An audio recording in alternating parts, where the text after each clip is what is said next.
quand tu vois les shows de drones qui se passent en Chine, 50 000 ans d'avance sur ce qu'on vit en Europe aujourd'hui. Et je pense qu'il doit y avoir pas mal de technologies communes entre ces drones et ce qu'on a vu là. Donc, comme tu le dis, d'une année à l'autre, ça a été vraiment déjà un bon quantique. Donc, si on s'imagine dans 5 ans, on n'arrive pas encore à comprendre que... Et ça va déferler. Et encore une fois, on va voir ce tsunami...大家看完2026年马年春晚那些打着醉拳、翻着跟头的机器人，可能还在感叹技术真牛。但我告诉你，最精彩的其实不在舞台上，而是在舞台之外。尤其是那些一向以工业领袖自居的欧洲人，他们现在的反应已经不是简单的震惊，而是进入深度的焦虑阶段。最近一段法国媒体的深度访谈彻底火了。在节目里，一位法国顶级的科技专家面对镜头，竟然用一种近乎绝望的语气说：“中国在人形机器人领域的领先程度，已经不是几年或几十年的问题。从某种工程逻辑上看，他们简直是领先了欧洲5万年。”这句5万年听起来像是个夸张的段子，但如果你结合现在的国际大环境去看，你就会发现这背后藏着多么残酷的真相。大家回想一下，2021年春晚我们还在看牛年机器牛蹦蹦跳跳，2024年他们就已经进化到扭秧歌跳舞，到了2026年，他们已经能完成人类武术大师级别的醉拳和双截棍了。这种代际跳跃的速度，正是让西方最恐惧的地方。这位法国专家在节目中一针见血地指出，中国现在正在人形机器人领域完美复刻当年光伏和电动车的成功路径。中国能靠全产业链优势、超强的算法迭代和恐怖的制造规模，把这个行业做成全球第一，让后来者连尾灯都看不见。曾几何时，欧洲人觉得自己在精密机械和工业设计上有着不可逾越的护城河，但现在面对中国这种一年一个时代的进化速度，他们发现自己的护城河竟然这么脆弱。节目现场的嘉宾们在看到春晚机器人的动作解析时，那种集体陷入沉默的画面，真的比任何科幻片都要真实。他们意识到，这是中国科技在向全球秀肌肉，同时也在定义下一个时代的工业标准。我说1万遍，也总有人认为我是在吹牛。接下来，让我们直接看视频。La Chine qui fête le nouvel an lunaire avec un grand show télévisé, un truc incroyable, 600 millions de téléspectateurs. Vous vous rendez compte? Pareil que sur Tekenco. Non, mais c'est 600 millions de téléspectateurs. Un petit peu plus que ce soir, par exemple. Un petit peu plus, un tout petit peu plus que ce soir. Et donc, ce grand show qui est regardé par, on va dire, allez, un Chinois sur 2, hein, puisqu'il y a 600 millions de téléspectateurs, a fait la part belle, en fait, comment dirais-je, à l'expression des robots et à l'état de l'art de la technologie chinoise dans le domaine de la robotique. Alors, si vous êtes avec nous à la télé, vous voyez ces images qui sont proprement hallucinantes. Ces robots qui, font des chorégraphies. Alors, parfois, ça, on dirait la chorégraphie de bataille, hein, un petit peu. Ça fait un peu kung-fu. C'est complètement du kung-fu. À la Bruce Lee. Puis après, ça devient, voilà, c'est toutes les figures acrobatiques. Un petit peu plus artistique. C'est spectaculaire. Et puis ça fait des sauts dans tous les sens, etc. Les nunchaku, donc c'est vraiment kung-fu. Voilà. Et c'est bluffant. Enfin, je voulais qu'on en parle ce soir parce que c'est vrai que quand j'ai vu cette vidéo, je me suis dit, j'ai l'impression qu'on passe quand même, encore une fois là, avec cette vidéo, qui est forcément, évidemment pas truquée parce que tout ça a été fait en direct, mais ils ont dû répéter des milliers d'heures, cette chorégraphie et tout, qui est réglée au millimètre près. Mais malgré tout, quand on appuie sur le bouton et que ça part. Et là, il n'y a pas eu une erreur, tout a bien fonctionné. Et ce sont des robots Unitree. Hein. On en parlait d'ailleurs la semaine dernière dans Tech & Co, puisque j'étais à Cannes, et on était avec le distributeur officiel français du robot Unitree, qui était sur le plateau de Tech & Co. On le voyait d'ailleurs danser.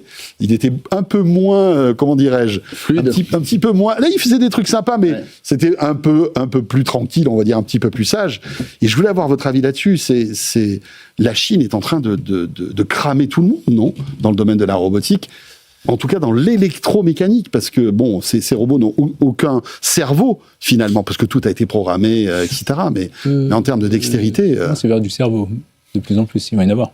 Oui, mais là, pour l'instant, oui, c'est programmé, bien sûr. C'est comme c'est comme un drone. Ils sont télécommandés, télécommandés ou programmés. Quand tu vois les shows de drones qui se passent en Chine, 50 000 ans d'avance sur ce qu'on vit en Europe aujourd'hui. Et je pense qu'il doit y avoir pas mal de technologies communes entre ces drones et ce qu'on a vu là. Mais en fait, ce qu'on est en train de revivre... Alors, Parenthèse marrante, vous voyez que les robots qu'on voit à la télé, ils essaient vraiment de remettre les codes de la Chine éternelle par-dessus. C'est aussi un outil de soft power. On est en train de faire une démonstration. C'est-à-dire que tu vois, c'est le doré impérial avec le rouge de la prospérité. C'est du marketing politique. C'est vraiment du marketing politique. En revanche, ce qui est vrai, c'est que les Chinois dans la robotique sont en train de gagner comme ils ont gagné sur tous les marchés où ils ont essayé de se positionner comme ça. On l'a vécu pour les panneaux solaires, on l'a vécu pour les batteries, on l'a vécu pour les voitures électriques. Pour les voitures électriques, c'est en fait, c'est pas une guerre qui se gagne. La robotique, en tout cas, ça va pas se gagner dans les labos de recherche, ça va se gagner dans les usines. C'est-à-dire qu'en fait, ils ont pas forcément les early innovations, les innovations, les premières, on les a vues plutôt côté Boston Dynamics, etc. aux États-Unis. Et comme d'habitude, les premières innovations sont en Occident. En revanche, ils arrivent à industrialiser très vite, on expliquera pourquoi, etc. Et en fait, à prendre des marchés. Aujourd'hui, on voit que les robots humanoïdes, 90% des exportations mondiales, c'est la Chine. Et quand on regarde ce qu'ils veulent en sortir, on en reparlera, je crois, peut-être après, mais 20 000, alors que Boston Dynamics, on est à peine à quelques milliers. Optimus, c'est ça Optimus, Tesla. C'est intéressant les images qu'on voit. On vous montre deux types d'images ce soir. Donc évidemment, il y a le show en Chine, mais il y a aussi des images d'un robot qui se dépatouille avec un truc qui démonte et qui remonte en mettant des petits boulons. Ça, c'est du robot industriel. Là, il y a, enfin, c'est une autre dextérité, c'est-à-dire qu'avec ses pinces, il arrive à faire des trucs. Alors surtout la prise de décision et l'autonomie. Évidemment, c'est un peu hésitant, mais lui, il peut travailler à H24. 24/7, bien sûr. Voilà. Mais attends, si, il y a la prise de décision et de l'autonomie. Prise de décision, pas forcément, parce que quand tu c'est la question que je pose. Parce que si tu mets dans une ligne d'assemblage, il n'a pas besoin de faire de prise de décision, il a juste besoin de refaire. Non, mais en fait, la question, c'est l'adaptation à l'imprévu. Tu vois, là, on voit que comme c'est dans des bacs où les objets peuvent se déplacer, glisser, etc. Il faut voir s'il est capable de gérer. Oui, mais ça mènera. Tu vois, c'est un peu le projet Helix côté figure côté États-Unis où ils ont mis du ChatGPT dedans et en fait, il arrive à gérer quand même l'imprévu. Moi, ce que je vois par rapport aux premières images de ce show de robots, c'est un peu comme quand ChatGPT est arrivé. J'avais dit c'était un peu un moment Spoutnik de l'IA, où tout le monde commence à découvrir l'IA. Ben là, c'est vraiment ça, en fait. Ils ont montré à 600 000 Chinois, ça y est, on est prêt. 600 millions. 600 millions, t'as complètement raison, 600 millions. On est prêt, on va déployer massivement. Et je trouve que ça, c'est assez fou. Et ce que je trouve encore un peu plus fou, c'est que les gens ne voient pas ce qui est en train d'arriver. Je veux pas être alarmiste, mais tu vois bien que si un robot a une dextérité aussi forte pour danser, il doit avoir une dextérité aussi forte pour faire pas mal de jobs quand même.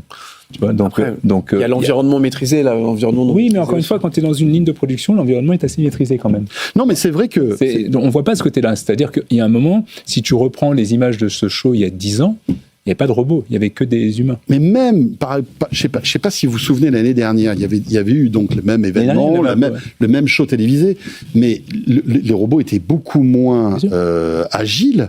Alors, ils faisaient des trucs vraiment sympas déjà, mais là, on voit la différence. C'est-à-dire qu'en 12 mois, on est passé... Ah bah avant, ils sautaient sur des caisses. Ouais. Oui, ça c'est sûr. Mais non, mais c'est tout mon propos, c'est de dire que moi, tu vois, ça fait des années que je le dis en conférence notamment, où je dis, mais il faut comprendre que la technologie, elle est exponentielle. Donc, comme tu le dis, d'une année à l'autre, ça a été vraiment déjà un bond quantique. Donc, si on s'imagine dans 5 ans, on n'arrive pas encore à comprendre qu'on n'arrive pas globalement à se dire que ces robots sont en train d'arriver au travail, à la maison. Qu'est-ce que ça veut dire comme société pour nous derrière ? Comment on prévoit ça et comment on prépare les populations à cette arrivée massive ? Parce qu'encore une fois, 20 000, c'est la première année, mais l'année prochaine, ils vont multiplier par 10. Et comme tu le disais très justement, Clément, ils vont le faire le coup des panneaux solaires, ils vont le faire le coup des téléphones avec Xiaomi, etc. Ils vont faire le coup des voitures électriques. Et ça va déferler. Et encore une fois, on va voir ce tsunami. Ils ont, eux aussi, ils ont de la main-d'œuvre, ils ont des cerveaux qui sont très bien formés. Beaucoup sont formés d'ailleurs aux États-Unis. Et puis, ils ont surtout un volontarisme incroyable. Et c'est intéressant parce que sans les ressorts du capitalisme qu'on voit aux États-Unis, qui ont donné naissance à Tesla, à Boston Dynamics, etc., on voit qu'ils arrivent à se débrouiller. C'est plus que se débrouiller. Hein. Ça reste un capitalisme, mais très dirigé par l'État. Oui, c'est ça. Ouais. D'une manière exponentielle. Encore une fois, les robots humanoïdes, je ne sais pas si vous vous rappelez, mais il y a 10 ans, c'était Mitsubishi, Suzuki, c'était les Japonais qui faisaient des démonstrations chaque année dans les usines en montrant des petits trucs à roulettes qui faisaient bonjour avec les mains, etc. Et on trouvait ça génial. Que je dis il y a 10 ans, c'était il y a 5 ans. Les Coréens aussi, ils commençaient à mettre au point des robots qui servaient d'aide ménagère ou d'aide aux personnes âgées, aux personnes en difficulté, etc.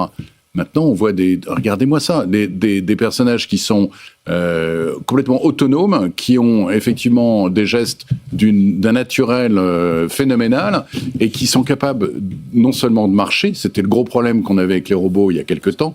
Maintenant, ils marchent de manière très naturelle, ça veut dire qu'ils ont tout ce qui est micromoteur, microcontrôleurs, etc., qui ont fait des efforts monstrueux, et surtout tout ce qui est notion d'équilibre, notion de gestes naturels. On a franchi vraiment un cap aujourd'hui, mais j'en reviens à ce que tu disais il y a 2 minutes. Les usages, c'est pas de faire des acrobaties aériennes et des exercices de kung-fu. Ça va être effectivement des usages industriels, faire de l'assemblage, etc. Ou à la maison. Et puis de l'usage militaire aussi. Oui, militaire, on en parle un jour ou l'autre. Oui. Moi, il y a un truc qui me sidère, c'est que chaque fois qu'on voit les démos de ces robots humanoïdes, c'est toujours dans des situations de combat. On les voit en train de faire du kung-fu, on les voit en train de se battre avec l'entraîneur, etc., etc. Je suis désolé, mais si on veut imposer l'image d'un robot à la maison sympathique, qui vient aider les personnes, etc., etc., c'est pas la meilleure façon de les vendre, de les montrer en train de se battre et de mettre minable leur entraîneur, quoi. Non, mais je pense que quand on voit par exemple les démos de kung-fu, etc., je pense que déjà culturellement c'est très puissant là-bas, et on n'arrive même pas à comprendre en fait, mais c'est vraiment, ça fait partie de leur racine. Non, mais c'est impressionnant, et je pense que c'est presque comme une chorégraphie, tu vois. Je vois où tu veux en venir, mais c'est vrai que on se souvient au CES de ce robot qui boxait Anthony Morel. Là, je suis d'accord, c'était drôle, c'était très drôle. Mais là, on est plus dans une espèce de chorégraphie historique, si tu veux. Là, pour cet événement, tu as raison. Mais ça, encore une fois, ça procède d'un ensemble de démonstrations qu'on a vu par ailleurs. Alors, pas forcément Unity, mais il est en train de faire des crêpes. Il fait des crêpes derrière, c'est cool. Il fait des crêpes derrière toi. Ok. Et puis, encore une fois, si on veut en faire un objet domestique, je pense qu'il faut appliquer des règles qui sont malheureusement pas encore dictées. Mais il y a un truc dont on n'a pas parlé, c'est le prix quand même. Et ça, c'est quand même fou, parce qu'aujourd'hui, le G1 qu'on voit là, c'est $16,000. Et ils ont un R1 qui est à $5,000. Ouais. Et donc, en fait, c'est pour ça, quand tu commences à le passer, déjà, à la maison, tu vois, un peu comme Neo, le truc qu'ils ont commencé à commercialiser, qui est à $20,000, mais avec une location à 500 ou 600 euros par mois aux États-Unis, tu te dis, bon, ben, tu commences à réfléchir par rapport à ta femme de ménage, pour un robot ou non. Et dans un monde industriel, $16,000, non, mais c'est à peine 6 mois d'héroïne. D'accord. Pour un salaire. Et puis c'est $16,000 aujourd'hui. Dans 5 ans, ça sera 8, et dans 10 ans, ça sera 4. Ce que je veux dire, c'est que tu vois très vite, là où on se dit, ça, c'est dans le futur, très vite, il y a pas mal de dirigeants, j'en rencontre beaucoup, qui commencent à se dire, OK, qu'est-ce que ça vaut par rapport au prix d'un collaborateur, tu vois. Clément ? Mais Didier faisait un parallèle intéressant avec le Japon. Et une des raisons pour laquelle la Chine a investi massivement dans ces robots, c'est exactement la même que le Japon, c'est le vieillissement de la population. Et ce qui est intéressant, c'est de voir que le Japon, en effet, eux, leur modèle, ça a été de dire, on va pas compenser le vieillissement de la population par l'immigration, mais par l'automatisation. Et pourtant, c'est plutôt les entreprises chinoises que tu vois en tête sur ce marché, mais pour une raison très simple. En fait, quel que soit le marché, ils ont toujours le même triptyque. Ils ont le nombre d'ingénieurs. Eux, c'est 600 000 qui sortent ingénieurs par an en Chine. Ils ont la supply chain. On en parle à chaque fois qu'on parle de Shenzhen, qu'on parle d'Apple, etc. Les usines connectées directement au port, etc. Ils ont les capteurs, ils ont tout ce qu'il faut, ils ont les batteries. Et ils ont un coût horaire extrêmement faible qui fait qu'ils sont capables, contrairement par exemple au Japon, et c'est ce que tu disais sur les prix, de produire à des prix très bas. Or, si tu veux faire du volume sur du hardware complexe comme ça, si tu veux en sortir 20 000 par an et que trouver ton public, il faut bien que quelqu'un les achète, il ne faut pas que les prix soient trop élevés. Donc, ils ont une combinaison de facteurs à chaque fois pour attaquer les marchés de haute technologie, mais en faire du volume et l'industrialiser, qui est quand même difficilement battable. Et même pour un pays comme le Japon, qui était en avance sur tout le monde, tu peux pas suivre. Ils ont des grosses subventions aussi, parce que les robots, comme les panneaux solaires dont tu parlais, ça fait partie du plan quinquennal. C'est une économie très dirigée. Tu vois, c'est hyper dirigé. Et là, dans le nouveau plan qui est sorti en fin d'année dernière, ils ont double down, ils en ont mis beaucoup plus dessus. C'est très intentionnel.